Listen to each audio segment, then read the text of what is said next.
Oradan 2 yil o'tdi. O'rigidan danaga shirin deganlaridek, sog'inch tuyg'usi Yoqub bilan Xananni ham nabirani ko'rish uchun Nurning uyiga yetaklab keldi. Er-xotin Yusuf yo'qligiga ishonch hosil qilgach, uyga kirishdi. "Kelinglar, dada. Assalomu alaykum. Muncha sog'intirasizlar. Sora tug'ilganidan beri kelmadingiz-a? Sababini o'zing bilasan-ku. Boshqa gapni qo'y. Sora qani? Men uni rosa sog'indim. Uni ko'rib o'ynatmoqchiman." Yoqub qattiqqo'lligi ortida Soraga bo'lgan muhabbatini yashirardi. Yusufni yoqtirmasa ham, aslida yuragi yumshoq odam edi. Nevarasiga oshifta bo'lib unga o'yinchoqlar sotib olgan. Bu yerga kelishini anchadan beri sog'inib yurgan edi. Yoqub bilan Xanan Sorani bag'riga bosishdi. Birga mazza qilib o'ynashdi. Ketish oldidan Xanan so'z boshladi. "Dadam bilan oyim qizimni yaxshi ko'rmaydi deb o'yladingmi? Uni ham, seni ham yaxshi ko'ramiz, qizim. Yuragimiz muhabbatga to'la." "Bilaman, oyi, lekin hamma narsada Yusufni ayblaysiz. Hammasiga uni sababchi deysiz. U bilan turmush qurganim uchun meni malomat qilishingiz meni holdan toydirdi." Yoqub yaqinlashib Nurning yoniga o'tirdi. "Qizim, mayli. O'qishlaring qalay? O'qishni tugatib olishing kerak. Kelajagingni zoya qilma, qizim. Bu faqat mening fikrim emas, Xananning ham fikri. Qizing uchun xavotir olma. Onang bor, uni tashlab qo'ymaydi." Nur qizim, bolaligingdan beri eng oliy darajalarga yetishni orzu qilarding. Biz ham sen bilan birga shuni orzu qilamiz. Oxirgi bosqichga yetding. Endi to'xtama. O'zim ham shuni o'ylab yuribman. Mana bu boshqa gap. Bo'pti qizim. Yering kelmasdan bora qolaylik. Xayr. Rahmat dada. Mayli oyi. Yoqub bilan Xanan ketishi bilan Nur yana Soraga tikilib qoldi. Nur oxirgi paytlarda Sorani g'alati xavotir bilan kuzatadigan bo'lib qolgan. U qiziga uzoq tikilib o'tirar. Uning yuzidan tengqurlarga o'xshash biror alomat izlar edi. Sora 2 yoshga to'lgan bo'lsa ham hali gapirmas edi. Na oyi degan, na dada degan so'zni aytishga harakat qilardi. Nur qizchasini harchand erkalamasin, Sora hech narsa demas. Nur esa undan hech bo'lmasa bitta harf, birgina tovush chiqishini istardi. Ammo Sorada na kulgu ko'rinar, na xavotirga botgan onani tinchlantiradigan biror so'z aytar edi. Sora o'z olamiga sho'ng'ib ketgan edi. Katta, chiroyli ko'zlar bilan hamma narsani kuzatar, hammasini tushunardi, biroq biror so'z aytmasdi. Nurning yuragidagi xavotir kundan kunga, oydan oyga kuchayib boraverdi. Ayniqsa, qarindoshlariniki borgani kuni bir ayolning aytgan gapi unga qattiq ta'sir qildi. "Mening o'g'lim 11 oylik bo'ldi, bemalol dada, oyi deyapti. Tavba, Sora nega haligacha gapirmaydi?" O'sha kundan keyin Nurning tinchi buzildi. Uyga qaytib, tun bo'yi internetdan bola tarbiyasiga oid kitoblar titkiladi. Bolalar nutqi haqida nimaiki topsa hammasini o'qib chiqdi. Bir payt ko'zi quyidagi satrlarga tushdi. Odatda bola oson so'zlarni, masalan, dada, oyi degan so'zlarni 10-oy bilan 14-oy orasida ayta boshlaydi. 2 yoshga yetgan bola kamida 50 ta so'z o'rgangan bo'lishi, 2 so'zlik jumlalar tuza boshlashi kerak. 1,5 yoshdan keyin ham bolaning nutqi kechikkan mutaxassisga murojaat qilish lozim. Nurning ichi muzlab ketdi. Telefonni o'zidan nari otdi. So'ng uxlab yotgan qiziga qaradi. Nurning yonoqlaridagi achchiq yoshlar sekingina oqib tushar. Xayolini esa savollar egallagan edi. Xato qildimmi? Unga yaxshi qaramadimmi? Kamchilikka yo'l qo'ydimmi? Asabiyligim, qayg'ularim unga ta'sir qildimi? Qizimning bu ahvoli homiladorlik paytimdagi xatoyim bilan bog'liqmikan? Nur qizini tekshirtirishga shoshilmadi. Uni klinikaga ham olib bormadi. Mutaxassis bilan ham maslahatlashmadi. U yana haqiqatga ro'baro kelishdan qochayotgan edi. Yusuf Sorani mutaxassislarga olib boraylik deb Xudoning zorini qilar, ammo Nur har safar xuddi og'ir tashxis natijasini ko'rishni ortda surayotgan odamdek ishni kechiktirardi. Oradan oylar o'tdi. Sora 3 yoshga to'ldi. Nur mehmonxonada o'tirib bir o'zi o'ynab yurgan Sorani tomosha qilardi. Sora kichkina aravachasini itarib haydamoqchi bo'lar, ammo lablaridan biror harf ham chiqmasdi. Nur har doimgi iltimosini takrorladi. Sora oyi degan qizaloq begunoh nigohlari bilan oyisiga qarardi. Nimanidir tushungandek jilmaydi, lekin gapirmadi. Nur unga yaqinlashdi. Qiziga deyarli yopishib oldi. So'ng oldiga o'tqazib, iltimosini takrorladi. Oyi degan qizim, oyi. Sora unga tikilib turdi. So'ng onasini quchoqlab boshini ko'ksiga qo'ydi. Bir necha daqiqadan keyin Nur yuragida simillagan og'riqni eriyotganini his qildi. Ilgari qizining indamasligini oddiy holat deb o'ylardi. Sora sal nimjonroq, shunchaki biroz kutish kerak deb yurardi. Ammo atrofdagilarning shivir-shivirlari endi uning qulog'iga tez-tez chalinadigan bo'lib qoldi. Nega Soraning tili chiqmayapti? O'zi bu qiz sal g'alati boshqacharoq. 3 yoshga kirib ham birorta so'z aytmadimi? Otasining so'zlari o'tmishdan kelgan sharpadek Nurni ta'qib qilardi. Ana, men nima degan edim? Gaplarim to'g'ri chiqdi-ku.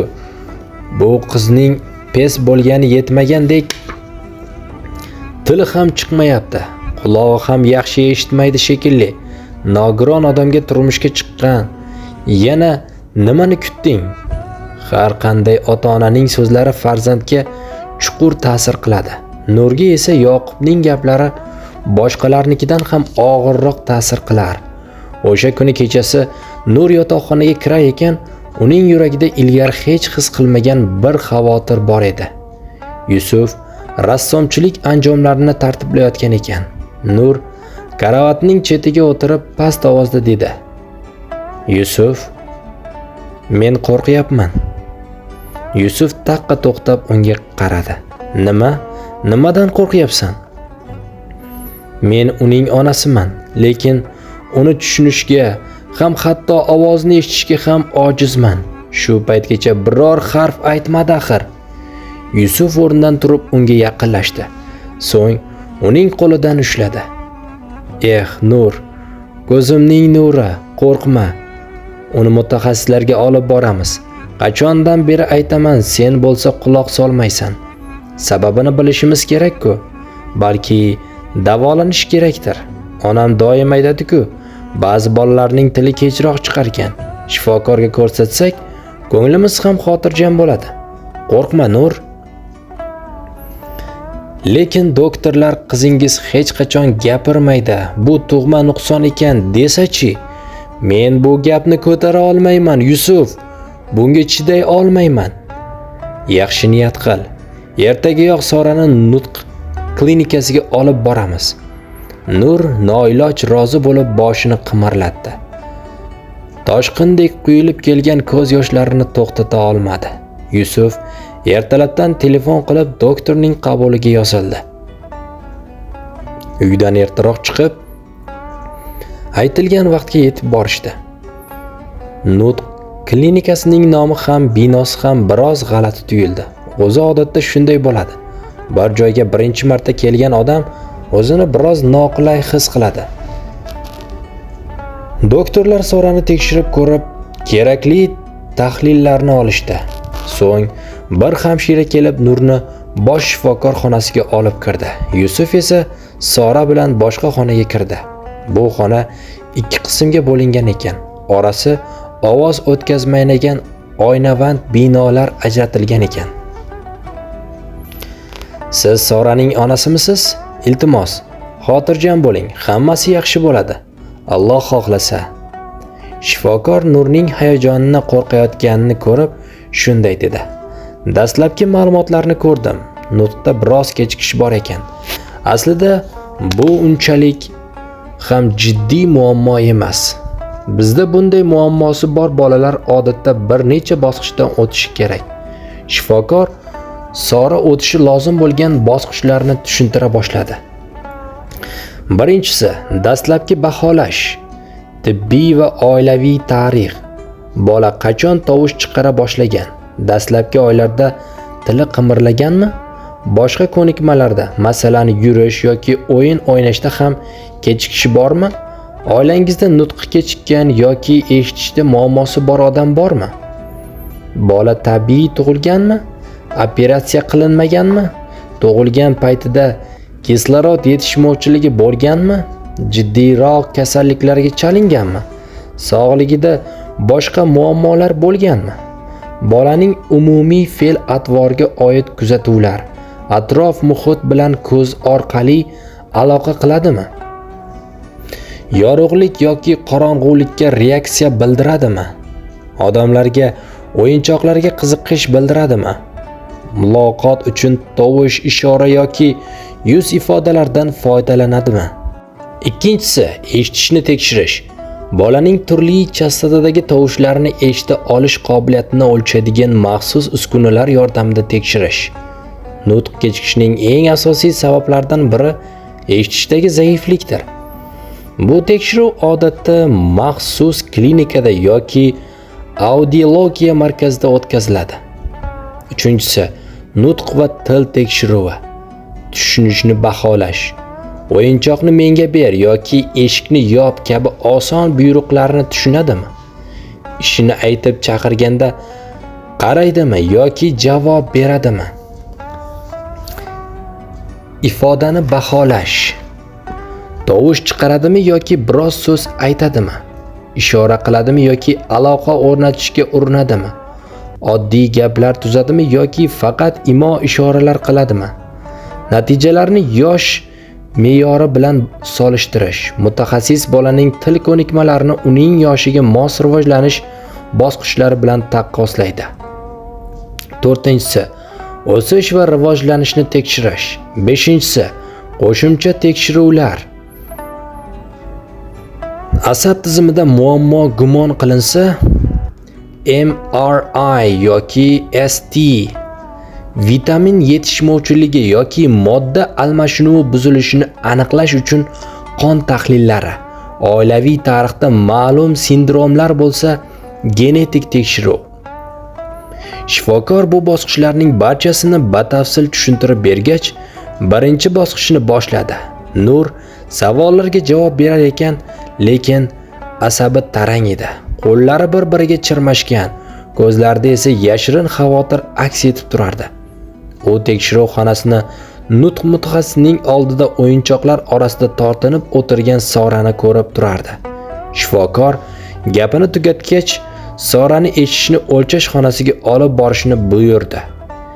Eshitishni tekshirish xonasidagi mutaxassis bolaning yonida faqat bitta odam qolsin dedi. So'ng Sorani Yusufga qattiq yopishib olganini payqadi. Qizaloq otasining qo'lini mahkam ushlab turardi. Shuning uchun Yusufga bolani olib kiring deb Nurdan tashqarida kutib turishini iltimos qildi.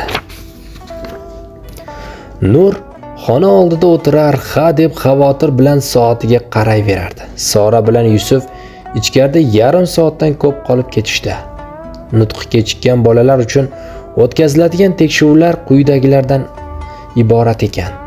Bola mutaxassis bilan aloqa o'rnata olmasa, kirishib keta olmasa yoki o'ziga berilgan savollarni, gaplarni tushunmasa, Auditory Brainstem Response testi o'tkaziladi. Bola tovushlarga munosabat bildira olsa, karnaylar va o'yinchoqlar bilan jihozlangan maxsus xonada fe'liy auditoriya testi o'tkaziladi.